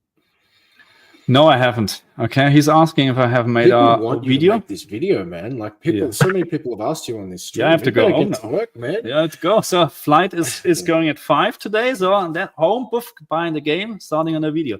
No, seriously, I'm looking into this, but I'm not sure when. Today is already Sunday. I'll make the video. I mean, I don't do the same videos you do, but I will, look at it and see if the HDR works and if there's a way to fix it. If it is like the demo version, it's terrible. It's terrible. Yeah. If it's like the demo version, not sure. I'm looking into this. Yeah. Yeah. As we're getting closer to the end of the stream, I'll be taking Markus back to the airport in a couple of hours. So any OnlyFans content requests, just let us know before he leaves. I can get that done for you. So you finished all the. So you finished already all the videos, all the Okay. Yeah, everything was done yesterday. So Marcus, how many nights were you here? 2 nights? 3 days? No, Thursday evening. Friday, Thursday, Friday, Saturday. So 3 nights, 4 days he's been here. So about 3 hours from now, I'll be driving him back to the airport and sending him home. But we had a good time, man. So absolutely, have some good videos coming out soon. Nice. Did you how do you like the Tesla? Did you like the Tesla? It's a Tesla. I have a Kia. Kia is so much better. Oh, really? Okay. The Tesla just drives itself, man. That's what I love about it. You just because I live about 1 hour from the airport, so we just kind of just talk the whole time. I'm not even doing anything. It's not even driving? So you're not even paying attention? Not really. Like minimal. Wow. Minimal. Yeah. It's good. No, it's a nice car. Obviously, it's nice. A nice car. Very powerful. Yes. Yeah. Any questions, guys, for the last couple of minutes? Happy to get to them. Yeah, because we're getting hungry, huh? I'm getting hungry, man. Yeah. Marcus gets very cranky if I don't feed him. So then I have to beat him up again. You don't want to see that. Oh my goodness. No, this was good. Yeah. Oh yeah. Now I'm really thinking about doing more PC content in the future. I have the feeling this attracts more people, to the videos than console stuff, which is fair enough, But let's see what we do. I think you do very well when you do the Digital Foundry like FPS comparisons with the PS5. I will not stop doing that, but now at the end you have to. I don't know. I can't do everything. It's a time problem. That's the thing. I need to find what's the best to do. Those videos do very well. Yeah, not good enough in my opinion, but yeah, you're right. It's okay. It's okay. Yeah, with YouTube is top, man. How often are you uploading? Are you doing content every day now? I don't. So the thing is, sometimes I want to play the game actually. So I don't. For me, if I don't have time, I'm gonna try to make a live stream. If I don't have time for a video, because for a video I have to test something or Yeah. Yes, we are in the same place. It's not AI. It's not really. It's really the same place. Yeah. Usually it's not the case, but you see, with YouTube, it's difficult to figure it out, because sometimes I make a video like a video without too much effort. Like I just hit record and say something funny or whatever, and the video does very well. And sometimes I put more effort and then people care less. So I know. The effort and quality of the video, it doesn't necessarily mean it doesn't reflect in the viewers. No, that's what I've learned. That's the problem. The last time Marcus was here and we filmed a few videos, anyone on the stream, feel free to go and check them out on my channel. Both of us, he invested his time, he paid for flights. I invested a significant amount of money paying for like recording crew, buying TVs, doing all that stuff. Maybe 1,000 views, like didn't perform. So, you can't buy your way into YouTube. You have to kind of, people have to be attracted to who you are and what you offer and that kind of stuff. So it's a tough game, YouTube. Yeah. So I think I'm going to be focusing and maybe like a funny joke, or I don't know. I'm thinking in impersonating Donald Trump or something to see if I can get more views. Yeah, but the thing is, it's not. I don't know how it works, because even you have the best content. How do you get someone to click on the video in the first place? Because you can have the best thumbnail and the best title, but then you click on and you just have 2 hours of a black screen. How do you know this before you click on the video? Yeah. How do you get someone to click on the video in the first place? How do you get YouTube to display your thumbnail to someone? So what I try to do is, I'm not good with the thumbnails, but when I make a good video, then I put more effort, and I try to have a better title, and so people click on it. But if it's not very good, I don't try. So see, I don't want to call the attention if I don't think the video was good or funny or whatever. So yeah. Anyway. Absolutely. Tough life. Ariel. So we didn't get a 5090 for you this stream, but we try next one. So I think I'm gonna reach out to the pre-built companies. I think I have a better chance if I do that, because I can review their pre-built practices in general. Or if it's a sponsor, then I just go crazy with it, and that works too. I just want my 59. Yeah. In Trump voice, let me tell you, this Matt coding one of the worst. Yeah, that's. Tell me. Can you believe that? No, One of these. Matt is not good. I don't know why they're doing this. Yeah, I'm still practicing. I'm still practicing, but I think I can do a good job. I need to practice a lot more. You just got to buy the blonde wig, man. Yeah, I of course that's gonna come. It's gonna be. I need to put a blonde. Yeah, absolutely, for sure. Okay, guys, that's it for today. Yeah, what a great stream, man. So probably, yeah, some people commenting like they just noticed we were in the same room. That was quite funny. But as always, yeah, good stream. Yeah, man, I'm glad to see you together. I am looking forward. Hopefully we can go next year to CES. Like again, I'm not right now. I'm 85%. I'm going. I have family in Las Vegas anyway, so I was planning to go by the end of the year. So what I'm gonna do is not go by the end of the year and then go in January. So I think that's gonna work out. So yeah, hopefully we can get together at CES, and then Yeah, if you get some information about CES and how to get some sort of access, the press passes and stuff like that, let us know if you hear anything though. Like if you, we'll do the same. Obviously, we'll reach out to whoever we can. I have some hope. That the channel will grow from in the year. I have hopes that I can get some more review samples from different companies, and some of these companies can sponsor you, so you don't have to pay for the entrance.